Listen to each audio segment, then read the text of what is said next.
ஒருத்தர்லாம் ஊழலை கண்டிப்பா ஒழிப்பாரு ப்ரோ. எப்படி ஒழிப்பாரு? பாட்டிலுக்கு 10 ரூபா வாங்க மாட்டாரு. பாட்டிலுக்கு 10 ரூபா வாங்குறதே ஊழலை ஒழிக்கிறதானன்றா.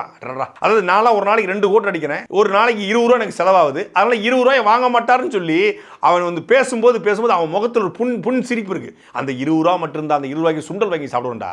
அந்த சுண்டல் வாங்க முடியாம இந்த அரசினை கிண்டல் பண்ணிட்டு உட்கார்ந்திருக்கு. அதனால இந்த மெண்டல் வந்துச்சுன்னா இந்த 20 ரூபாய் வாங்காது. அதனால என் வாழ்க்கையே வந்து தண்டல் மாதிரி ஆயிரும் அப்படின்னு சொல்லி அவன் ரொம்ப பெருமையா இருக்கிறான். அந்த மாதிரியான ஆட்கள்லாம் தாவேக்காவோட சொத்து. உண்மையிலே விஜய் இவரை வேட்பாளர் பாடலாம் ஈரோடுல. விஜய் அரசியலுக்கு வந்ததுல ஒரே ஒரு நன்மை வந்திருக்கு. என்னன்னா தமிழ்நாட்டுல எவ்வளவு கூமுட்டைகள் இருக்கு, எவ்வளவு சோசியல் டஸ்ட் இருக்கு அப்படின்னு தெரியும். மூளையில வந்து 1300 கிராம் பொதுவா, இவங்களுக்கு 30 கிராம் கூட வேலை செய்யுமான்னு தெரியல. ஏன்னா வேலை செஞ்சிருந்தா கொள்கை தலைவர் 5 பேரோட விளக்கம் வேண்டாம். பெரியார் என்ன பண்ணாரு, அம்பேத்கர் என்ன பண்ணாரு, காமராஜர் என்ன பண்ணாரு, அஞ்சலி அம்மாள் என்ன பண்ணாங்க அப்படின்னு கூட தெரிய வேண்டாம். அவங்க பேர் கூட தெரியாது. அவங்க பேர் கூட தெரியல, பாட்டா வர போட்டிருக்காப்ல. அந்த பாட்டை கூட இவங்க கேட்கல.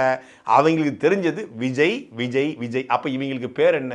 ஒரு அரசியல் கட்சியுடைய அடிப்படை கொள்கை தெரியாது. ஏன்னா அவனுக்கு கொள்கை இல்ல. கொள்கை தலைவர் அடிச்சிருக்க 5 பேருடைய பேர் தெரியாது. அவங்க என்ன பண்ணாங்கன்னு தெரியாது. எதை பத்தியுமே தெரியாம விஜய் நல்லது பண்ணுவார். எப்படி பண்ணுவார்? ஏங்க அவருடைய படத்தை பார்க்க போறோம். அந்த படத்துல 5 பாட்டு 5 ஃபைட் 120 ரூபாய்க்கு டிக்கெட் எடுக்கிறோம். அந்த படம் எங்களுக்கு நல்ல படமா காட்டுறாரு.